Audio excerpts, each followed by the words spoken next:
एक बात मेरे दिमाग में आई, कल प्रधानमंत्री ने गीता भेंट की है रशियन लैंग्वेज में, और गीता में दो बातें बड़ी महत्वपूर्ण हैं। एक, कृष्ण 5 गांव मांग रहे थे युद्ध रोकने के लिए, वो थे आज के हिसाब से दिल्ली, सोनीपत, पानीपत, बागपत और फरीदाबाद।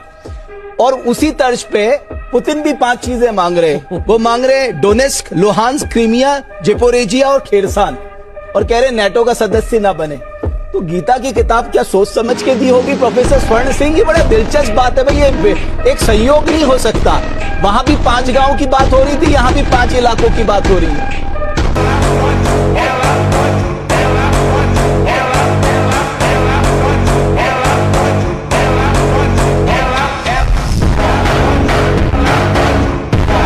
पुतिन का भारत दौरा खत्म हुआ ही था कि अब यूक्रेन के राष्ट्रपति व्लादिमीर जेलेंस्की जनवरी में भारत आ सकते। जेलेंस्की भी आएगा कि मोदी जी का एक बहुत बड़ा किरदार, मोदी जी का एक बहुत बड़ा रोल होगा इस लड़ाई को खत्म। और जेलेंस्की अभी अगर चुनाव लड़े वो 100% हारेगा। वो चुनाव जीत ही नहीं सकता, इसलिए वो लड़ता ही नहीं। अब चुनाव न लड़ना पड़े इसलिए वो युद्ध विराम नहीं करता। रशिया और चाइना बड़ी कोशिश कर रहे थे कि इंडिया को अमेरिका से हटा के एक नया 3 कंट्री अलायंस बनाया जाए।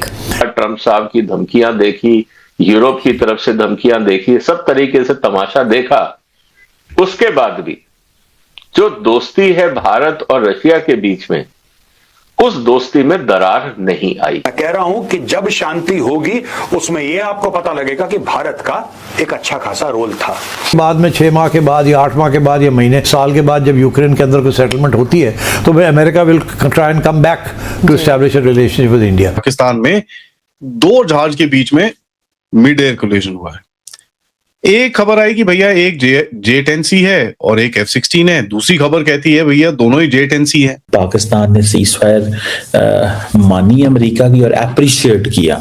इंडिया ने क्या किया? इंडिया ने ना माना ना अप्रिशिएट किया, क्योंकि उन्होंने अपना डोमेस्टिक नैरेटिव बना के रखा हुआ। एक हिंदुत्ववाइज इंडिया हमें नजर आता है, तो फिर हम देखते हैं तो इंडिया हमें लगता है कि as a country which is sponsoring terrorism as a state policy. नमस्कार दोस्तों, जय हिंद। दोस्तों, पुतिन के भारत आने के बाद खबर ये है कि यूक्रेन के प्रेसिडेंट जेलेंस्की भी जनवरी में भारत आ रहे हैं, क्योंकि रूस लगातार यूक्रेन पर हमला कर रहा है। और हाल ही में रूस ने ड्रोन अटैक किया है, जिसमें यूक्रेन के लगभग हर शहर निशाने पे आ चुका है। हमले के बाद पूरे यूरोप में डर का माहौल फैला हुआ है। अगर पुतिन को रोका नहीं गया तो रूस पूरे यूक्रेन को खत्म कर देगा, क्योंकि ट्रम्प भी कोशिश कर चुके हैं, लेकिन वो भी पुतिन को समझाने में पूरी तरह नाकाम रहे हैं। अब जेलेंस्की के पास एक ही रास्ता बचा है कि सीधा भारत आकर मोदी जी से बात करे, क्योंकि इनको पता है कि दुनिया में अगर कोई नेता जो पुतिन को समझा सकता है और जरूरत पड़ने पर शांत करा सकता है तो वो है सिर्फ भारत के प्रधानमंत्री नरेंद्र मोदी जी। क्योंकि अमेरिका हो, यूरोप हो या यूक्रेन, सबको भारत पे ही उम्मीद है। मोदी जी की एक बात दुनिया में माहौल बदल सकती है, इसलिए जेलेंस्की भी जल्दी भारत आकर अपनी जान और देश को बचाने का रास्ता ढूंढना चाहते हैं। तो चलिए दोस्तों, इसी पर देखते हैं पाकिस्तानी मीडिया का क्या रिएक्शन है। पुतिन आए, पुतिन चले गए, उनको भव्य स्वागत दिया गया, रेड कारपेट,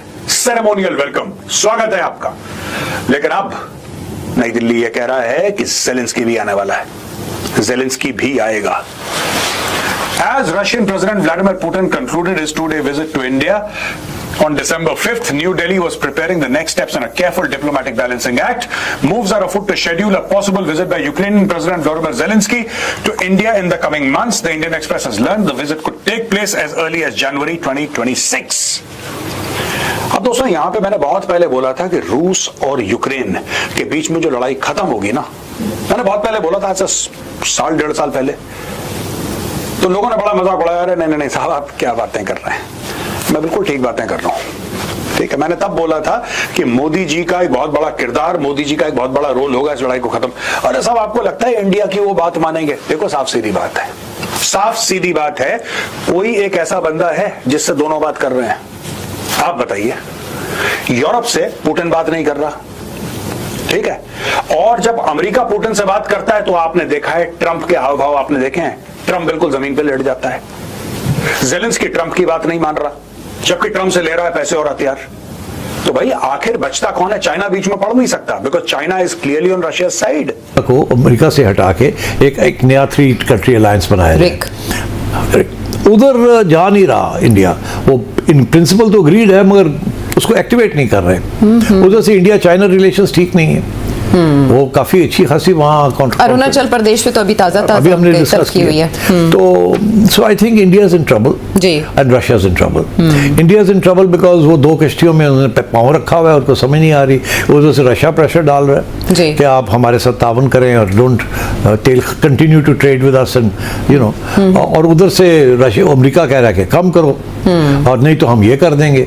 तो इसलिए आई थिंक ये this was a very important meeting. अच्छा। इसीलिए वो पुतिन आया है और वो आए हैं और आके उन्होंने यहाँ नरेंद्र मोदी से बात की है और इसीलिए कोई प्रेस कॉन्फ्रेंस भी नहीं की उन्होंने जी सवाल उन्हें पता था कि सवाल तो बड़े ऑकवर्ड किस्म के आएंगे। हाँ। तो इसलिए उन्होंने प्रेस कॉन्फ्रेंस भी नहीं की और जो भी बात हुई है वहाँ वो इंटरनल है। मगर इस पर कोई शक नहीं है कि रशिया को प्रेशर तो है सैंक्शंस का फ्रॉम अमेरिका एंड यूरोप। अच्छा। अमेरिका ने तो उनकी जो ऑयल एंड गैस पाइपलाइन है उसके ऊपर प्रेशर डाला हुआ है, ऑयल गैस के ऊपर भी डाला हुआ है और यूरोप को कहा जा रहा है कि आप उधर से ना लें, हमसे लें।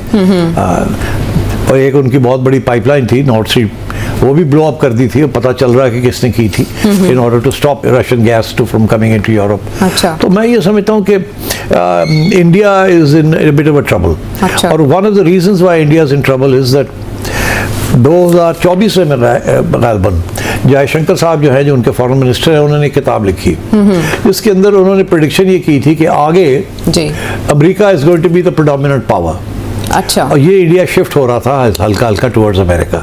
नरेंद्र मोदी ने आपने देखा कितनी कोशिश की है। हाँ, हाँ। और एकदम ये झटका जो लगा इनको समझ नहीं आ रही हो कह रहा है। तो इनकी जो सारी प्रेडिक्शन थी कि अब हम अमेरिका के साथ we are going to have great openings with America and because वहीं से हमें सब चीज़ें मिलनी है और वो बिल्कुल जिसे कहते हैं उड़ गए। दैट फिलोसफी कि America is going to remain the unipolar world and America is going to be the most powerful, continue to be the most powerful nation, इनके साथ बना के रखनी है and so on and so forth. वो जो 2024 में ये लोग प्रेडिक्ट कर रहे थे वो तो बिल्कुल उल्टा हो गया। अमेरिका और आगे आप जाके डिस्कस करते हैं उनकी जो नई ग्लोबल स्ट्रेटजी है, it is not at all what India was thinking it might be. और इंडिया ने बड़ी मेहनत की थी to establish a relationship with America और डोनाल्ड ट्रंप ने कितनी जल्दी उसको उड़ा के रख दिया। वो और बात है कि बाद में 6 माह के बाद या 8 माह के बाद या महीने साल के बाद जब यूक्रेन के अंदर कोई सेटलमेंट होती है तो फिर America will try and come back to establish a relationship with India. मगर इस वक्त तो US India relations are down down down by the same criterion जैसे Pakistan US relations are on the rise. Zelensky के नीचे वाले लोग जो उसके right hand left hand man है, इन पे फॉर्मली करप्शन के आरोप लग के गिरफ्तार तक हो चुके हैं। इनकी ज़ेलेंस्की का मामला टाइट। और अगर मैं बात करूं अजरॉफ की, अजरॉफ कौन है? अजरॉफ है फॉर्मर जो प्राइम मिनिस्टर है यूक्रेन का। उसने एक स्टेटमेंट दिया है, कहता है भाई अमेरिका ज़ेलेंस्की का तख्ता पलटने की तैयारी कर रहा है, अगर वो अमेरिका की बात नहीं मानेगा तो उसका तख्ता पलटा जाएगा। कहानी खत्म, ज़ेलेंस्की की कहानी खत्म, उसका तख्ता पलटा जाएगा। अब बोलोगे ठीक है यार, अजरॉफ तो विपक्ष में बैठा है, वो तो कुछ भी कह सकता है। भाई विपक्ष तो अब यही बोलेगा कि सरकार गिरेगी। अब अगर आप कतार जाए जहां ट्रंप जूनियर से स्टेटमेंट पूछा गया तो भाई साहब आपको ये क्या लग रहा है? अब देखिए कैसे जियोपॉलिटिक्स बदल गई, डॉक्यूमेंट बदल गया, जियोपॉलिटिक्स बदल गई। तो ट्रंप जूनियर कहता है एक बार बताओ ये क्या अमेरिका ने खाली चेकबुक काटने का ठेका ले रखा है? ये जो यूरोप वाले हैं ये पैसे तो देते नहीं। हमने स्वीडन से बोला कि 5% दो, कह रहे 2.2% हमारा बड़ा एफिशिएंट है, उसमें बहुत काम होता है। कह रहा है अमेरिका चेकबुक नहीं काटेगा, अमेरिका पैसे नहीं भरेगा। अगर तुम्हें रशिया से लड़ना है, कब्जा करना, जाके करो, पैसे लगाओ, करो, हमारी लड़ाई तो है नहीं। जो हमको शुरू से कह रहा था अमेरिका बोलेगा कि मेरी लड़ाई नहीं है भाई, ये तुम्हारी लड़ाई, तुम जाके लड़ो। और कह रहा अगर तुम्हें लगता है अमेरिका का काम चक्के काटना, तुम बदमाशी करो, अय्याशी करो, ये नहीं होगा। अब वो एक चीज कहता जी मैं मोनाको गया था अपनी गर्लफ्रेंड के साथ, कह रहा मुझे 50 सुपर लग्जरी गाड़ियां, बुगाटी, वो खास नाम लेता बुगाटी का। क्यों? मैं आपको बार बार कह रहा हूं जो दुनिया में सबसे महंगी बुगाटी वो अभी ज़ेलेंस्की की बीवी चलाती है। कह रहा जो सबसे महंगी महंगी बुगाटी इन पे यूक्रेन का नंबर प्लेट है। यूक्रेन में क्या सोने की खाने निकली है, या यूक्रेन के लोगों ने लूट खसूट करके मोनाको भाग गए, वहां गरीब को छोड़ दिया मरने के लिए, लड़ने के लिए। आधा यूक्रेन तो, और यूक्रेन के रईस तो मोनाको में बैठे। ज़ेलेंस्की ने स्पेन में, आपका फ्रांस में, दुनिया भर में एस्टेट्स लिए, सबको पता है। $140 बिलियन का हिसाब किताब नहीं, मैं आपको कह रहा हूं आपके चैनल पे, कह रहा हिसाब किताब नहीं है। कह रहा ये लड़ाई तो उनके लिए एटीएम बन गया, जब तक लड़ाई चलती रहेगी माल आता रहेगा, लड़ाई चलती रहेगी।